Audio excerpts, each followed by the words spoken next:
Before going further into this nemesis self-doubt, muốnពេលនឹងយើងនិយាយឲ្យស៊ីជម្រៅទៅលើសត្រូវមួយនេះដែលផ្ដោតទៅលើការសង្ស័យខ្លួនឯង Please allow me to know that there is a fine line between self-doubt and modesty. សូមអនុញ្ញាតឲ្យខ្ញុំគូបញ្ជាក់ថាមានចំណុចខណ្ឌ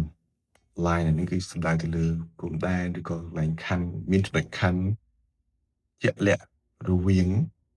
ការសង្ស័យលើខ្លួនឯងនិងការដាក់ខ្លួនឬឡើយនេះគឺយើងបកប្រែជាន័យទូទៅធម្មតាភាពរំទុំប៉ុន្តែន័យឡើយនេះគឺចង់សំដៅទៅលើការដាក់ខ្លួនការបន្ទាបខ្លួនន័យឡើយហ្នឹងណា modesty ហ្នឹងគឺដាក់ខ្លួនបន្ទាបខ្លួនរំទុំសមរម្យអីហ្នឹងន័យហ្នឹងបានដូចគ្នា He who is humble នេះពាក្យ humble និងពាក្យ modest គឺស្មើគ្នាដាក់ខ្លួនដូចគ្នាបុគ្គលដែលដាក់ខ្លួន is different គឺ copy he who is doubtful about himself គឺខុសពីបុគ្គលឥឡូវហ្នឹងយើងនិយាយថា he គាត់វាស្ដាប់ទៅវាអត់សមតែបើយើងនិយាយបកប្រែជាខ្មែរសម្រួលមកបុគ្គលនោះក៏វាអាចអត់ខុសដែរមែនទេខុសពីបុគ្គលដែលសង្ស័យខ្លួនឯងនេះ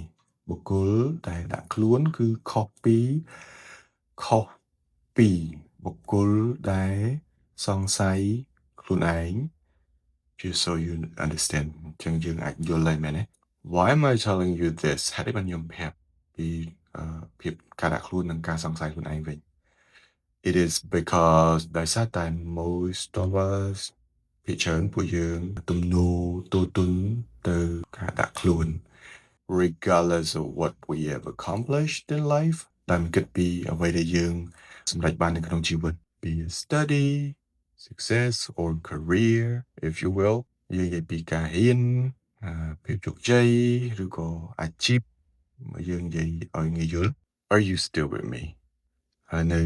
តាមចំណុចហ្នឹងមួយខ្ញុំមែនទេ Good ចឹងល្អ Let me take you to another place អញ្ចឹងខ្ញុំនាំអ្នកទៅកន្លែងផ្សេងមួយទៀត Shall we យើងគួរទៅអត់ Some people say អ្នកខ្លះនិយាយថា a woman ស្ត្រីម្នាក់ is beautiful គឺស្រស់ស្អាត because of her intelligence ដោយសារតែ because of នឹងដោយសារតែបញ្ញាញាណរបស់នាង Some would argue that អ្នកខ្លះអាចនឹងវែកញែកថាបុគ្គលិកលក្ខណៈរបស់ស្ត្រីម្នាក់អាចធ្វើឲ្យនាងស្រស់ស្អាត A woman's character can beautify her in a lot of ways imaginable នៅក្នុងគ្រប់ភាពជាច្រើនដែលយើងអាចយល់បាន In plain language និយាយភាសាស្រួលស្ដាប់ her way of thinking ការគិតរបស់នាង combine បូករួម with ជាមួយ proper manners របៀបរបបសមរម្យ and និង wise choice of words ការជ្រើសរើសពាក្យឲ្យបានត្រឹមត្រូវ can improve her image អាចធ្វើឲ្យរូបភាពរបស់នាងកាន់តែល្អប្រសើរឡើង in a favorable fashion នៅក្នុងទម្រង់ដែលល្អដែលកោតសរសើរក្រៃលែងពីមនុស្សជុំវិញខ្លួននាង admired greatly by many around her men and women alike ទាំងបុរសទាំងស្ត្រីដូចគ្នា Some say អ្នកខ្លះនិយាយថា filters well you've heard the filter មួយទៅស្អាត For me សម្រាប់ខ្ញុំ a beautiful woman ស្ត្រីដែលស្រស់ស្អាត has her confidence មានជំនឿចិត្ត self confident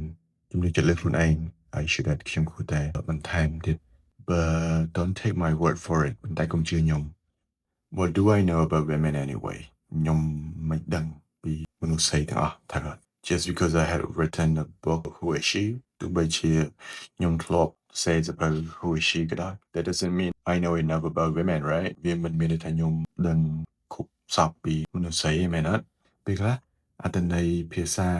បកប្រែពីអង់គ្លេសមកខ្មែរន័យអញ្ចឹងមែនប៉ុន្តែយើងមើលទៅលើភាពជាក់ស្ដែងនៅក្នុងការបកប្រែភាសាខ្មែរយើងអញ្ចឹងយើងអាចលួចពាក្យថ្មីដែលវាមានភាពស្តៀងជាមួយនឹងពាក្យហ្នឹងទៅយកមកនិយាយឲ្យទៅមែនស្ដាប់ទៅវា make sense នៅក្នុងភាសាខ្មែរយើង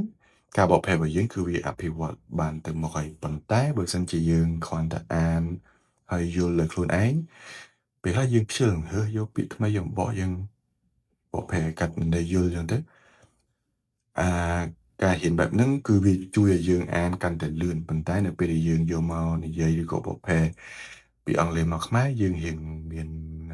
ការស្ពេចសពិលខ្លះនៅក្នុងការជ្រើសរើសយកពាក្យ យកមកប្រើសូម្បីតែខ្ញុំខ្លួនឯងសរសេរសៀវភៅហ្នឹងយល់អត្ថន័យពីខ្មែរផងយល់អត្ថន័យអង់គ្លេសផងពេលដែលខ្ញុំបកប្រែពីអង់គ្លេសមកខ្មែរក៏នៅមានការ switchable រអាក់រអួលខ្លះដែរអាហ្នឹងវាជាទម្លាប់ពេលដែលខ្ញុំរៀនពីដើមមកគឺខ្ញុំអត់សូវបកប្រែពីអង់គ្លេសមកខ្មែរអញ្ចឹងណា